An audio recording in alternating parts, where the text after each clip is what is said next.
We continue with the matter and consciousness. Consciousness is another name, another term for life and movement. But here he is telling, Bergson is saying that there is movement also in matter.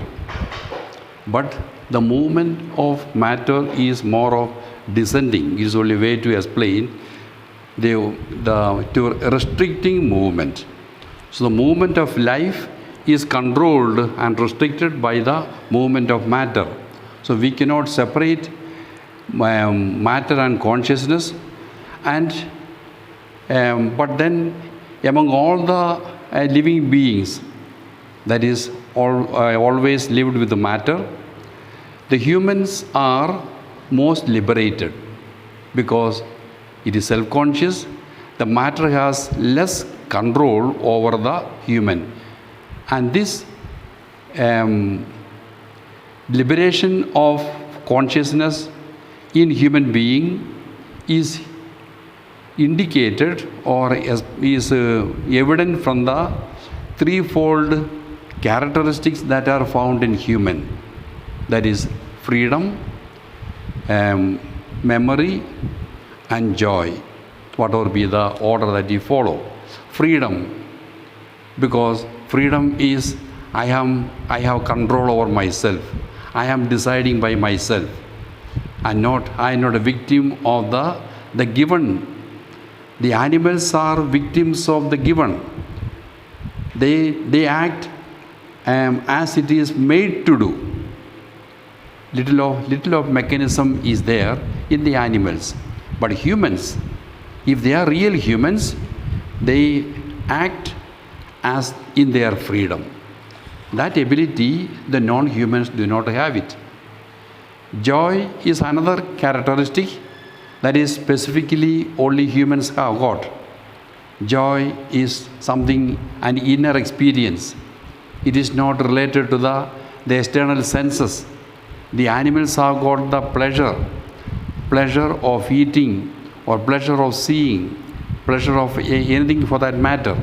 But humans have got something different, a deeper experience, that is joy. It is not merely a spiritual thought, but it is a deep, a profound experience of joy that only humans can have it. And thirdly, memory. Humans only have got a memory. That doesn't mean that only he or she can remember the past. As I already gave an indication last time, it refers to the ability to extend both backward and forward. You are able to extend far back. You carry along with you what you have been. And also, you are able to extend yourself to the future. The future also is molding you. Unlike the animals live for the present, and that's all. The yesterday hardly influences the animal. The tomorrow hardly influences the animal. It cannot plan for tomorrow. The yesterday's experience, it cannot carry. Some little experience of yesterday may be carried by some of the animals. It is not because of the ability of memory, but rather it is again that which is given to it by its instinct. So thus, humans are able to extend itself both backward and forward, and thus the whole life of a conscious personality is an indivisible continuity. The human being is a one extension of a one continuity, moving back and forward. It is not a line one after the other. I am extending myself. This inspiration that is given by Bergson is taken up by the later philosophers. This leads us to the supposition that consciousness continues beyond this life. It is immortal. It is not very specifically told, but then it extends itself to the future. With the death, it does not stop. It extends itself beyond death. The immortality is hinted at by his understanding of memory extending itself. That is with regard to matter and consciousness. Now there are three small small points that we consider. Here again we find the distinction that Bergson made in the beginning between intellect and intuition. That distinction is carried further into the different aspects, and here we find time and duration is a distinction corresponding to intellect and intuition. When you look at a time with the intellect, we find it as an extended time. I shall not go through the notes. I just only want to say the basic insight that he is proposing. For that to understand, it is not possible to understand because it's a real insight. That was the insight that he got when he was studying, and therefore that insight showed itself in different forms. Here it comes more explicitly. He makes a distinction between the normally how we take the time. We take time as calculated or clock time. Clock time means we calculate, just as we think in terms of the distance from one point to another point. So also we calculate time in terms of the extension between one moment to another moment. So there is a both are considered as extension. So time, space is extended. So also time also is extended. And he says why time got extended is because time was seen in terms of space. Now you may not understand what is the meaning of time was seen in terms of space. For that, you look at the how do we calculate time. Time is based on the movements, the rotation and the revolution of the earth. The rotation, that means is revolving on its axis. It goes on. From this particular point to this point, it is 12 hours. And then it is again 24 hours. So within 24 hours, it rotates. How do you calculate 24 hours? In terms of this distance from here to here is 3 hours.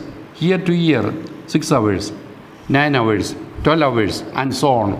So space is divided, and in terms of that one, time also is seen. So time also is seen as something that is extended, something that can be just as we are able to see the distance from one point to the other point. When reality is considered as spatialized, we understand the paradox of Zeno's statement. Zeno is one of the ancient philosophers of Greece. Zeno's statement, the flying arrow does not move. The flying arrow, the arrow is flying. The arrow is flying. But then he says it does not move. What is the meaning? It is apparently a contradiction, because it is flying or it is moving. The moving does not move. That means at every moment it is stationary. It does not move. At this moment it is stationary. This moment it is stationary. So that is what Zeno is telling. Even at that period, a reference was there. The flying arrow does not move. At each instant, the arrow occupies a single point in space. And that is the way. For Bergson, space does not consist of fixed points nor time of fixed instants. It's not one instant after another instant, one moment after another moment. So we just, as a straight line, we consider space from this point to that point. It is how do you calculate? How does this distance is counted? In terms of point after point.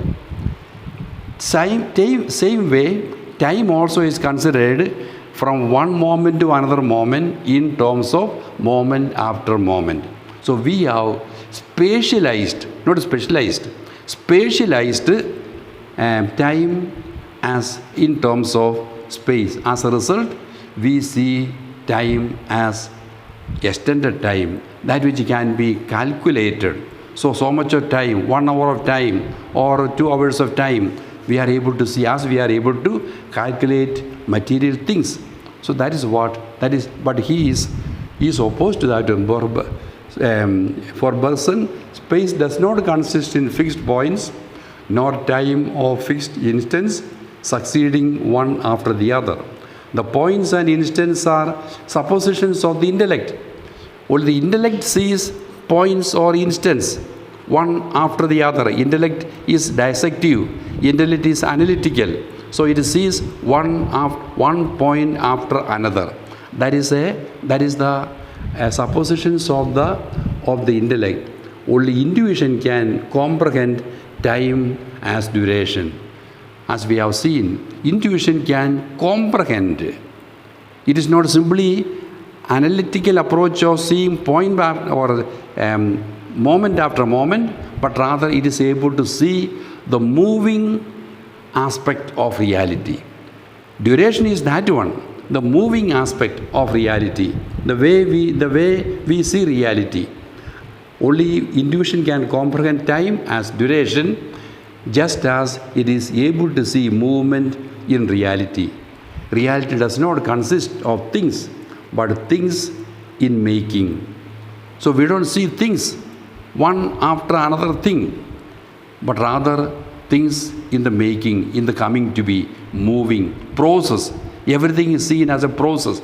That way of seeing reality as a process, that is duration. That is duration. The way of seeing reality as a process or as a movement, that is duration. Duration is a continuous movement of time. As we are living beings, we belong to the stream of duration. So the best way to it's not easy to comprehend, because we are all rational, intellectual beings. Naturally, we think in terms of clear distinction, one after the other. But we can understand it as by distinguishing duration from time. Time as an extended time, calculated clock time. That has to go. As against that one, time has to be seen as the movement. The way reality, the process of reality moving, existing. That movement aspect can be seen, that dimension, that is time. And that can be seen only insofar as we look at reality with intuition. If you go with intellect, we see reality as an extended body. So we have to see the whole of Bergson's philosophy in togetherness, not one after the other. So unless we understand the initial distinction that he has made between intellect and intuition, we will not get anything of the distinction between time and duration. At least an opening is given. Later philosophers will take the insight and works more elaborately, and more clarity is given by later philosophers. Now, again, two other points, that is regarding morality and religion. Morality and religion too can be looked at, or is looked at, in two ways. Basically, it has been looked at in terms of intellect. And now he is telling there is another way of looking at morality as well as religion. First, we take up morality. So he makes a distinction between closed and open morality. Closed and open morality. I think it clarifies by itself whatever is said there. In a closed morality, actions are done from motives of pressure, governed by herd instinct, social conventions, and laws. Why do you do a particular way of why do you carry out a particular way of acting? Because there is law is there. Social conventions are there. That means the way it has been done, tradition, herd instinct, others are doing, or compulsion. Because of that one, I act. That refers to the closed morality. Rarely do the individual and society clash with each other. It is a closed morality since it wishes to preserve the conventions of the society. It identifies the individual with the group, and it is the product of the limited group, that is, it cannot be valid for all men. So, of course, here when you say it is the individual is identifying with the group, it is not taken in the positive sense. It is as I do not have the conviction to decide for myself. I am simply carried by the mob, not by the society in the right sense of the term. I am carried by the mob. There, I am just one in the crowd, one in the mob. So it cannot be that is the closed morality, a morality that is based on pressure, compulsion, law, tradition. I always put the responsibility on the law, on the group, on the pressure, on the tradition, and I do not have the guts to stand in my freedom. That is the real, in my freedom, I am not able to stand by myself. Insofar as I am not able to do, I am following a closed morality. As different from that one, the open morality is embodied in the outstanding personalities, saints and heroes. But although vast majority are following the closed morality, there are also outstanding personalities, stray personalities are there, and such a morality is both human and personal, as different from social and impersonal. Those of you want can make a 2-column, but I don't want to simplify still again. Some little personal work will do better. So it is not an impersonal morality. I am simply acting because somebody else has told. The crowd, the law has told. The tradition has told. It is not a personally and individually decided morality. In open morality, we act as distinctive individuals. An individual, and we follow motives of conviction and inspiration. A term that I repeatedly use. I follow the conviction. I am convinced. Not because the law says, not because it has been a tradition, but I am inspiration and conviction makes me, and I decide in my freedom. It is not the result of social pressure, but an inner vocation. I just get I am instinctively called a vocation. I got a call to go this way, and I go that one. So, and that is open morality. It provides man with a sense of freedom. I act in my freedom. I don't throw the burden, the responsibility onto something else. I am acting. I am convinced.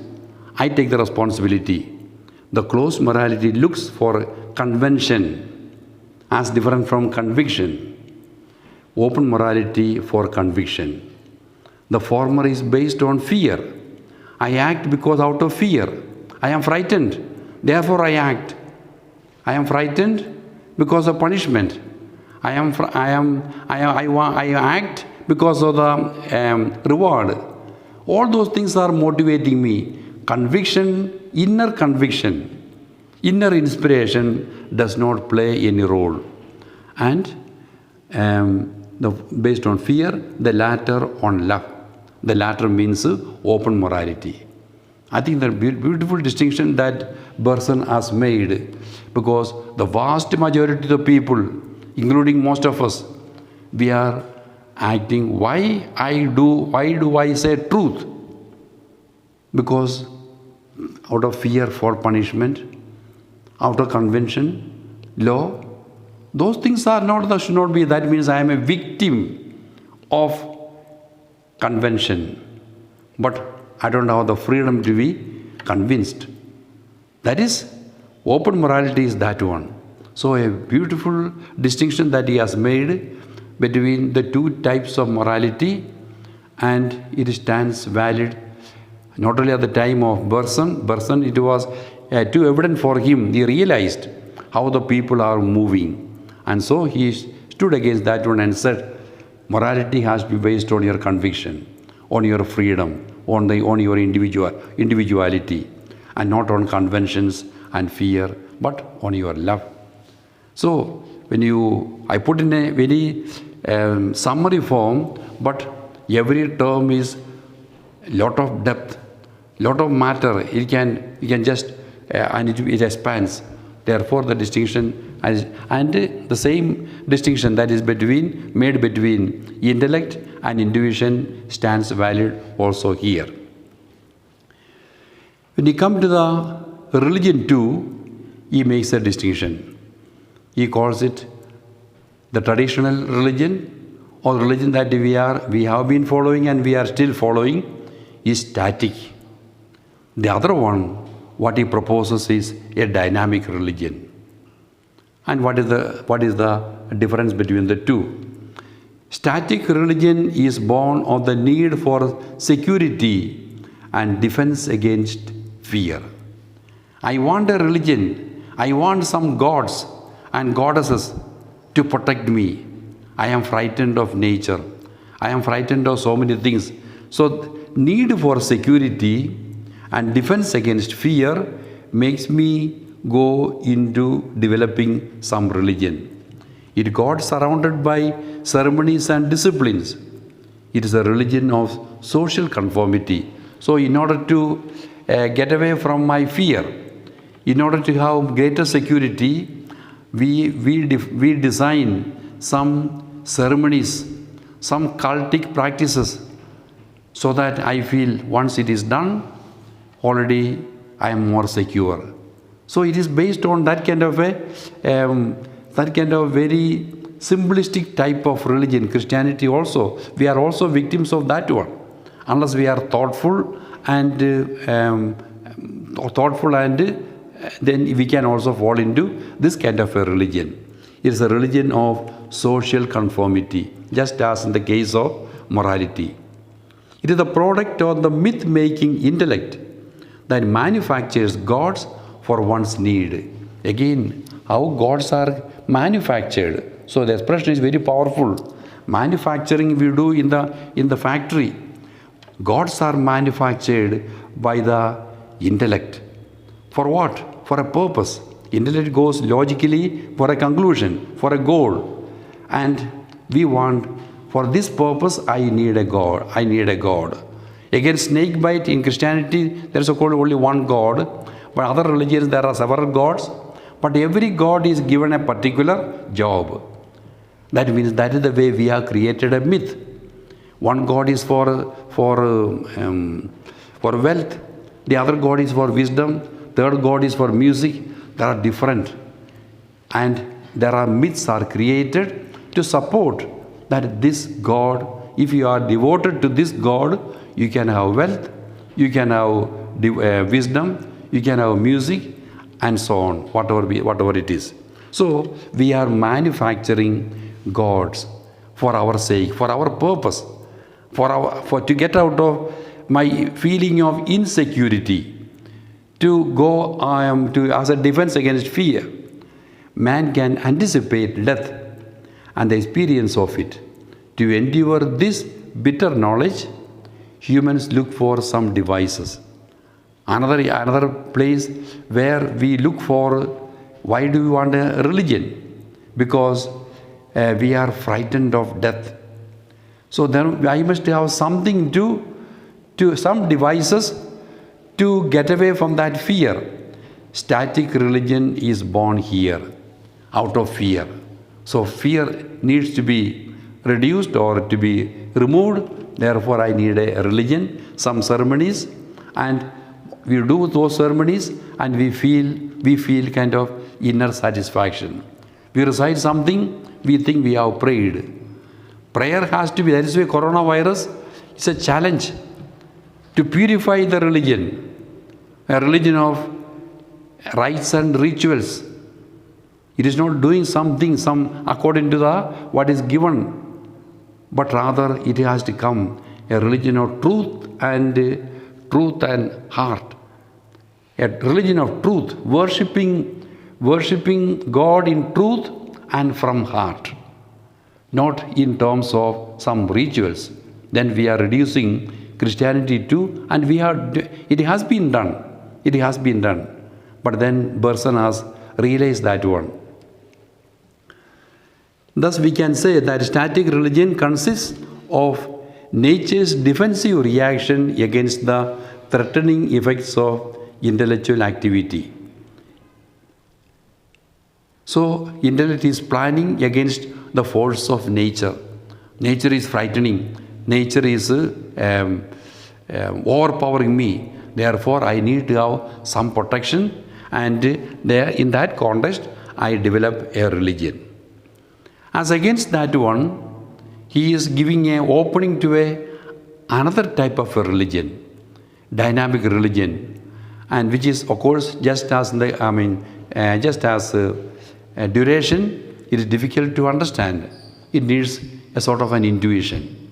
Dynamic religion is more in the nature of a mysticism. It consists in establishing a contact with the creative effort which life itself manifests. I am identifying myself with the elan, with the life impulse. I just move along with that one, just dynamically moving, vibrating with the whole cosmos.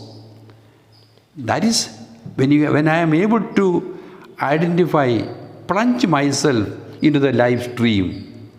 We have referred to that one, the meaning of life stream. The whole living beings are one stream.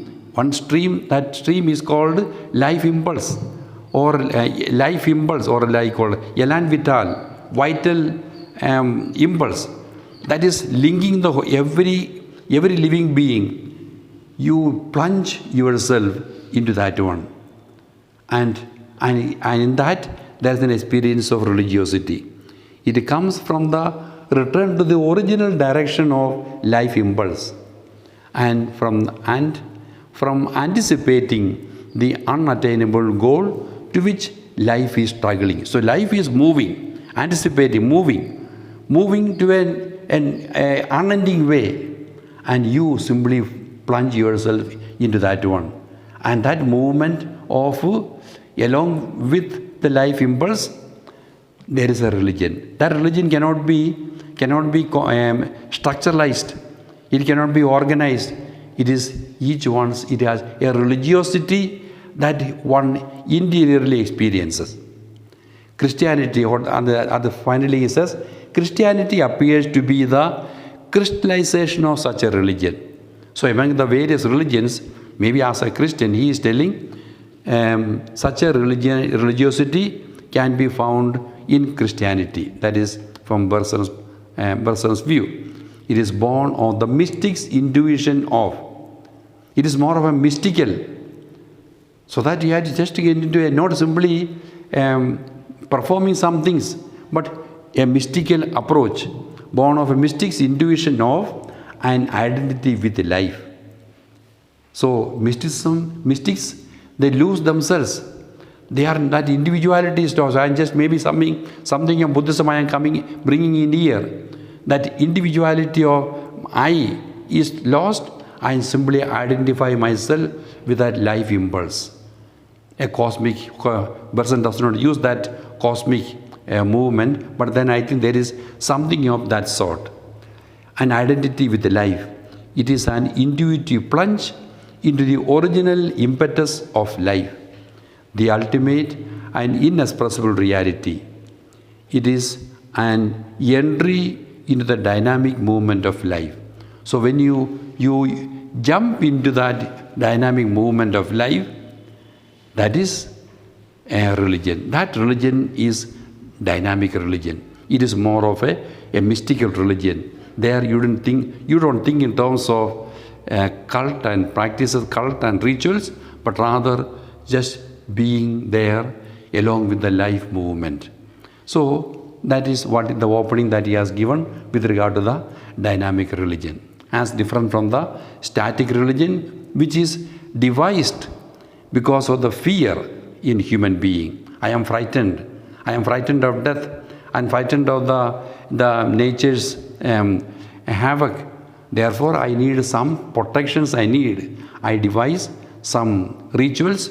I devise a God who will take care of this particular area, and thus a religion got developed. And that kind of religion is as a static religion, as different from that one. We need to have a more of an more of a mystical type of a religion, which is born of one's intuitive plunge into the dynamic movement of life, not in terms of utility and profit. The intellect always thinks in terms of it is useful for me. It is useful. So religion is seen as a profit-making enterprise. Very true. It is something more useful. Therefore, you plan it. It is more profitable. If you take in that way, in terms of profit or utility, then we are in the static religion. So, Bergson has opened his thought for the later philosophers to develop. Just to conclude, Bergson's merit consists in being the inspiration for many later philosophers. He has given the inspiration for later philosophers. So a few things I have mentioned here. The dynamic character of reality. Reality is dynamic, moving. That is one of the points which Bergson proposes. The notion of time as duration. Time is not something that can be calculated, not a clock time, but the way we see reality, duration. The priority of intuition over intellection. What is important is intuition, comprehension, and not understanding, not intellectual knowledge, are some of the features that made him unique among the philosophers. Without explicitly making use of phenomenological method, he has not used, and in fact, phenomenological method was introduced only after him. That means, of course, Bergson was alive when the Husserl introduced, but then Bergson remained phenomenological in the content and approach in his philosophical investigations. The phenomenological method was not introduced at that time, but he had an insight. Later philosophers have used that insight in developing a method by Husserl and other philosophers in developing various dimensions, for which he has only given a little of introduction. So that way he is an inspiration for the later thinkers. He himself has not developed one particular area elaborately, but like Nietzsche has said a no to the traditional philosophy, so also Bergson is proposing how this yes has to go. He is proposing some of the novel ways in which the thought and philosophy has to go about, and that is the merit of Bergson's thought.